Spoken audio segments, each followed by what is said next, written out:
Hi class, so good afternoon. So this is the second part of our presentation and thermodynamics 1. So this is under polytropic process. So this presentation gives you the example of the previous discussion in polytropic process. Okay, so let us consider now this problem. Okay, so during a polytropic process, 10 pounds of an ideal gas whose R is equals to 40 foot-pound per pound degree Rankine and the specific heat at constant pressure equals to 0.25 BTU per pound degree Rankine. So changes state from 20 psi and 40 degrees Fahrenheit to 120 psi and 340 degrees Fahrenheit. Determine, okay, A, the value of N. Okay?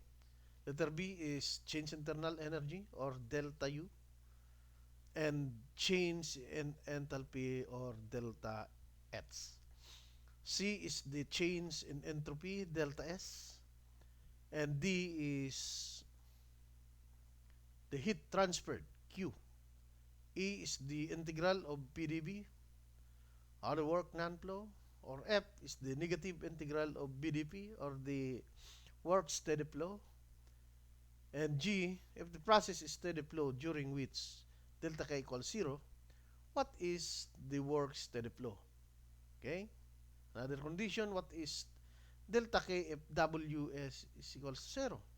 So what is the work for non-flow process? Okay, so let us now solve this example. Okay? So solution and determining the value of N. Okay, so the equation for the polytropic process is, or for the PBT relation is T sub 2 over T sub 1 equals to P sub 2 over P sub 1 raised to N minus 1 over N. Okay, substituting values. So we have here the absolute values for T sub 2 is 800 over 500 is equals to 120 psi. Absolute over 20 raised to N minus 1 over N. And then solving for N. So N equals to 1.356. Okay. Another for letter B. So getting delta or determining delta U and delta H. Okay. So CB, knowing that CB is equals to CP minus R. Okay. Substituting values, CB is equals to CP, which is 0.25 minus 40 over 778, which is the conversion factor, changing it to BTU. Okay. So put pounds to BTU. Okay, so the value now is 0.1986 for CB. Okay, so getting now delta U. Delta U equals to MCB delta T, changing now the given. So mass equals to 10, CB is 0.1986, and the change in temperature. So therefore, delta U is equals to 595.8. So for delta H equals to MCP delta T.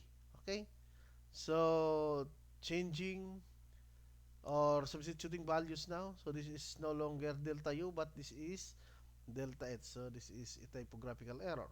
Okay, so substituting values now, 10 multiplied by 0.25 multiplied by 300. Okay, so therefore, delta H, not delta U, is equal to 750 BTU. Okay, so kindly correct the parameter here. Okay, so change delta U to delta H. Okay, next for C, determining delta S. Okay, so K, knowing that CP equals to CB, and then getting now the value that is equals to 1.259, and then getting Cn, where Cn is equals to CB multiplied by K minus N over 1 minus 1. So getting Cn now, substituting value, Cn equals to 0.0541 BTU per pound degree Rankine. So for the change in entropy, that is MC and ln of T sub 2 over T sub 1. Okay? So, substituting values, M is 10, Cn is 0.0541, and then ln of 800 over 500. So, delta is now equals to 0.2543. And for letter D, heat transferred. So, heat transferred equals to MC and delta T. Again, substituting values, Q equals to 162.3 BTU. Okay, so for the work non-flow now, or the integral of P dV. So that is equals to MR T sub 2 minus T sub 1, 1 over 1 minus N. Okay, so substituting values now, work non-flow is equals to negative 433.3 BTU. Okay. And then for the work steady flow, that is negative integral of BDP equals to N.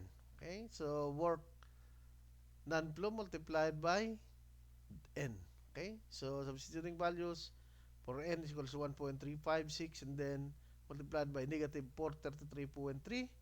The answer now for the steady flow work is equals to negative 587.6 BTU. And for work steady flow, again, that is equivalent to negative 587.6.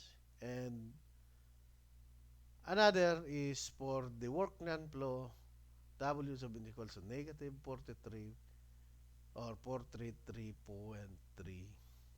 BTU. Okay. Thank you very much, class. That's all about my presentation. Thank you.